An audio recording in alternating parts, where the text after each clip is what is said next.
ತುಲಾ ರಾಶಿ ರಾಷ್ಟ್ರಾಧಿಪತಿಯಾಗಿರ್ತಕ್ಕಂಥ ಶುಕ್ರ ಈ ರಾಶಿಯವರಿಗೆ ಈ ವರ್ಷದಲ್ಲಿ ಗುರುಬಲ ಬರ್ತಾ ಇರ್ತಕ್ಕಂಥ ವರ್ಷ. ಚಿತ್ತಾ ನಕ್ಷತ್ರ, ಸ್ವಾತಿ ನಕ್ಷತ್ರ, ವಿಶಾಖ ನಕ್ಷತ್ರ. ಗುರು 8ರಿಂದ 9ಕ್ಕೆ, ಶನಿ 5ರಿಂದ 6ಕ್ಕೆ, ರಾಹು 6ರಿಂದ 5ಕ್ಕೆ, ಹಾಗೆ ಕೇತು 12ರಿಂದ 11ಕ್ಕೆ ಒಂದು ಸಂಚಾರ ಮಾಡ್ತಾ ಇರ್ತಕ್ಕಂಥ ವರ್ಷ ಕೂಡ ಇದಾಗಿರುತ್ತೆ. ಈ ರಾಶಿಯವರಿಗೆ ಸ್ವಲ್ಪ ಆತ್ಮಾವಲೋಕನ ಮಾಡ್ಕೊಳ್ತಕ್ಕಂಥ ವರ್ಷ, ಹಾಗೆ ಒಂದು ಪರಿಶೀಲನೆ ಮಾಡ್ಕೊಳ್ತಕ್ಕಂಥ ವರ್ಷ. ಆರ್ಥಿಕವಾಗಿ ಚೆನ್ನಾಗಿರುತ್ತೆ, ಕೆಲಸ ಕಾರ್ಯಗಳಲ್ಲಿ ಜಯ ಆಗುತ್ತೆ. ಹಳೆಯ ಒಂದು ಕೆಲಸ ಪೆಂಡಿಂಗ್ ಇರ್ತಕ್ಕಂಥ ಕೆಲಸಕ್ಕೆ ಪರಿಹಾರ ಸಿಗ್ತಕ್ಕಂಥ ವರ್ಷ ಕೂಡ ಇದಾಗಿರುತ್ತೆ. ಬಾಕಿ ವಸೂಲಿ ಆಗುತ್ತೆ, ಮಕ್ಕಳಿಂದ ಶುಭ ಆಗುತ್ತೆ, ಉದ್ಯೋಗದಲ್ಲಿ ಒಳ್ಳೆಯದಾಗುತ್ತೆ, ವ್ಯಾಪಾರದಲ್ಲಿ ಒಳ್ಳೆಯದಾಗುತ್ತೆ. ವಾಹನ ಯೋಗ ತುಂಬ ಚೆನ್ನಾಗಿದೆ.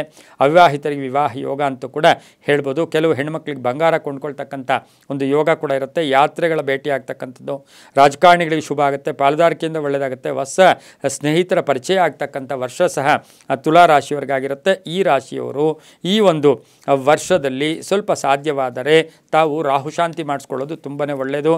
ಹಾಗೆಯೇ ತಮ್ಮ ಅದೃಷ್ಟ ಸಂಖ್ಯೆಗಳು 6 ಮತ್ತು 9 ಆಗಿರುತ್ತೆ. ಬಿಳಿ ಮತ್ತು ಗುಲಾಬಿ ಅದೃಷ್ಟದ ಬಣ್ಣಗಳಾಗಿ ಉಪಯೋಗಿಸ್ಕೊಂಡಿದ್ದಾದರೆ ತುಂಬಾ ಒಳ್ಳೆಯದಾಗುತ್ತೆ.